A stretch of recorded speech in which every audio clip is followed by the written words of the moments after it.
5व्या वर्गाची विद्यार्थिनी आहे. माझ्या शाळेचे नाव झिप्पा वरिष्ठ प्राथमिक शाळा हलबीटोला आहे. आज आज 3 जानेवारी सावित्रीबाई फुले जयंती आणि बालिका दिवस संपूर्ण भारतात साजरा केला जातो. सावित्रीबाई फुले यांचा जन्म 3 जानेवारी 1831 रोजी सातारा जिल्ह्यातील नायगाव या गावी झाला. त्यांच्या वडिलांचे नाव खंडोजी देवशे पाटील व आईचे नाव लक्ष्मीबाई हे होते. त्यांचे लग्न 1840 रोजी ज्योतिराव फुले यांच्याशी झाला. ज्योतिराव फुले यांनी सावित्रीबाई फुले यांनी लिहायला आणि वाचायला शिकवले.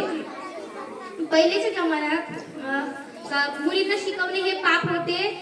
पहिल्या जमान्यात लोक मुलींना शिकवू देत नव्हते आणि बस मुलांना शिकायचा अधिकार होता.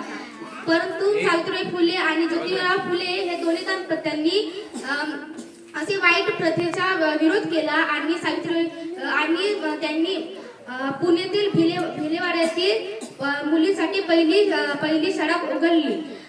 जेव्हा सावित्रीबाई फुले हे मुलींना शिकवले जात होते तेव्हा लोक त्यांच्यावर दगड शेणाचे गोळे असे फेकत होते.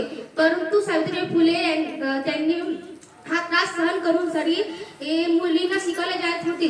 त्यांनी कधीही हार मानली नाही आणि मुलींना शिकवले जात होते. त्यांनी यशवंत नावाचा मुलगा दत्तक घेतला होता. 10 मार्च 1897 रोजी त्यांचा निधन झाला. त्यांना माझ्या कोटी कोटी प्रणाम. जय हिंद, जय भारत.